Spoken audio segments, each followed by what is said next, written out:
How to Eat Fried Worms by Thomas Rockwell. Chapter 20. Billy's Mother. Billy slumped at the kitchen table on one elbow, pawing in his bowl of Wheaties with his spoon. His mother was washing the breakfast dishes in the sink. But why isn't it good to eat hot dogs for breakfast? I know nobody does, but why don't they?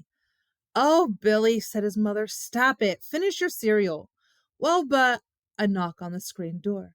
Billy's mother glanced around. Oh, hello, Alan. Joe. Is your sister better, Joe?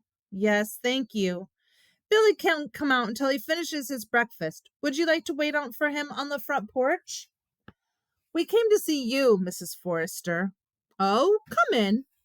Mrs. Forrester, said Joe, as Alan shut the door carefully behind them. I don't know if you know about it already, but see, about a week ago, Alan made this bet with Billy about eating worms.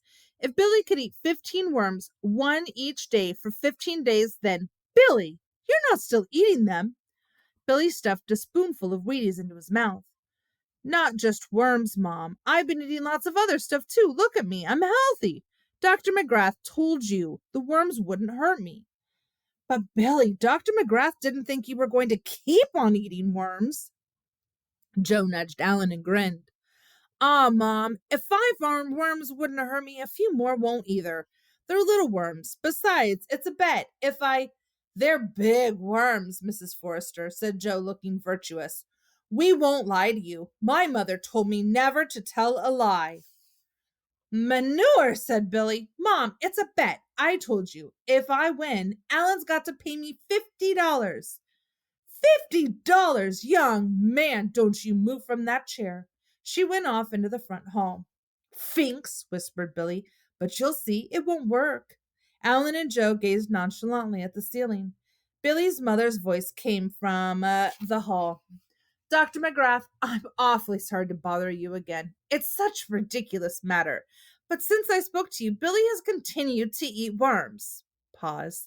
No, it's nothing like that. He's acting perfectly normal otherwise. It seems he's made a bet with some other boys. Pause. What, one every day? He has to eat 15 to win the bet. Pause. Oh, thank you, Dr. McGrath. I'm so sorry to bother. She returned to the kitchen. But no more bets after this one, Billy, Alan, and Joe. Don't you egg him on any more. He's far too eager to do wild things. Billy yucked silently as Joe and Alan. Alan made a rude gesture at him. Mrs. Forrester, said Joe, what we really came about is that Alan and me are going up to Lake Lauderdale today with my father to fish, and we won't be back until tomorrow night. So we wondered if you'd make sure Billy eats the worms today and tomorrow. It's not that we don't trust Billy, Mrs. Forrester. No, said Billy, his mother, smiling. But it's always better if there's a referee. You know, like Mr. Simmons does at school, to save arguments and hard feelings. We brought the 2 worms. He held up a paper bag. We boiled them already, so you can just keep them in the refrigerator. Well, said Billy's mother, that is quite a responsibility. Are you sure I'll be neutral enough? I am his mother.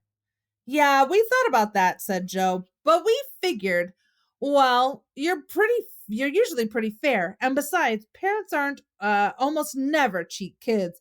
If it's something between kids, they're usually pretty fair until they get into it. Billy's mother laughed. And how does he eat them? Just cold boiled? Well, we've been frying them, Mrs. Forrester. We rolled them in cornmeal and then fry them like fish.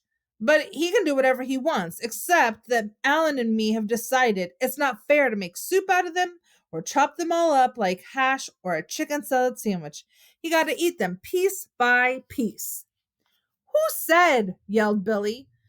When was that ever in the rules? We said, shouted Alan. Billy jumped up, kicking his chair over. Well, then I win, because it's cheating to make up new rules in the middle. Oh, yeah? Shouted Alan. Then you lose, because anybody knows it'd be cheating to hash it up. You think you're going to weasel out of it after I've already eaten 9? Who's weaseling? You're cheating. Yeah? Yeah. Boys, boys, Billy, Alan, silence. Please, now, Billy, no, let me speak first. I do think Alan and Joe are right. It wouldn't be fair to cut the worms all up. You can just think of some other way of fixing it. Thank you, Joe. She took the paper bag and looked inside. Phew! Billy, are you sure?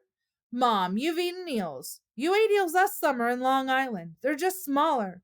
They're the same thing. Well, she put the paper bag in the refrigerator. I guess if Dr. McGrath says it's all right.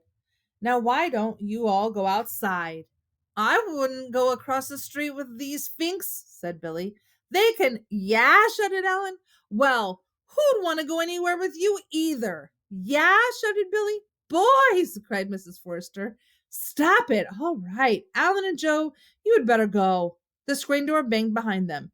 Pfft, said Billy scornfully. Joe's face appeared at the screen.